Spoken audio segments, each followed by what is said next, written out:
আজি আমি ব্যৱহাৰ কৰিম এটা লিকুইড সেন্দুৰ যিটো কেমিকেল ফ্ৰী হয় আৰু এইটো মই ঘৰতে অতি সহজতে বনাইছোঁ যিটো আপোনালোকে পাউডাৰ ফৰ্মৰ পৰা বনাব পাৰে আৰু যিহেতু সকলোৰে আমাৰ মাইকী মানুহ এটাৰ সেন্দুৰ ল'লে প্ৰব্লেম হয় কি আমাৰ যিটো ছাল থাকে সেন্দুৰ লোৱা সেইখিনি জেগাখিনি বহুত ধৰণৰ খজুতি হয় নহ'লে কিছুমানৰ ছাল ছিঙি যোৱা এনেধৰণৰ সমস্যা আমি ভুগি থাকোঁ গতিকে এই সমস্যাবোৰৰ পৰা সমাধান পাবৰ কাৰণে মই আজি এনেধৰণৰ এটা হোম ৰেমেডি ইউজ কৰিছোঁ যিটোত কোনো ধৰণৰ কেমিকেল মিক্স নাথাকে সম্পূৰ্ণ ঘৰুৱা বস্তু ব্যৱহাৰ কৰি মই এটা লিকুইড সেন্দুৰ প্ৰস্তুত কৰিছোঁ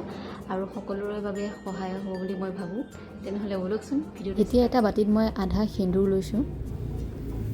তাত এড কৰিম দুটোপাল নাৰিকল তেলৰ পৰিমাণটো কমাই ল'ব যিহেতু গৰমত বিয়পি যোৱাৰ সম্ভাৱনা থাকে আৰু তাত এড কৰিম আধা চামুচ এল'ভেৰা জেল আৰু এই গোটেইখিনি মিশ্ৰণ মই তেতিয়ালৈকে মিক্স কৰিম যেতিয়ালৈকে ইয়াৰ ৰং গাঢ় হৈ নাযায় আৰু ইয়াৰ পৰিমাণটো থিৰ হ'ব লাগিব যিটো আমাক লিকুইড ফৰ্মত লাগে লিকুইড ফৰ্মত হ'লেও আমাৰ বিয়পি যোৱাকৈ নহয় যিহেতু পৰিমাণটো থিৰকৈ আমি ল'ব লাগিব আমি তেতিয়ালৈকে ইয়াক মিক্স কৰি ল'ম এনেদৰে ভালদৰে মিশ্ৰণখিনি মিক্স কৰি লোৱাৰ পিছত এটা লিকুইড সেন্দুৰৰ টেমাত আপোনালোকে ভৰাই ল'ব পাৰে আৰু বহুত দিনৰ কাৰণে ব্যৱহাৰ কৰিব পাৰিব মই এবাৰ নিজেই ইউজ কৰি দেখাইছোঁ এতিয়া চাওক কিমান ধুনীয়া কালাৰ আহিছে লিকুইড সেন্দুৰৰ নিচিনাই কালাৰটো আহিছে আৰু বিয়পি পৰা নাই ধুনীয়াকৈ থিৰ হৈ আছে গতিকে ঘৰতে আপুনি এনেদৰে অতি সহজতে এটা লিকুইড সেন্দুৰ প্ৰস্তুত কৰি ল'ব পাৰে নিজে যদি ভিডিঅ'টো উপযুক্ত বুলি ভাবে তেনেহ'লে বেলেগৰ লগতো শ্বেয়াৰ কৰিব আজিলৈ ইমানে আছিলে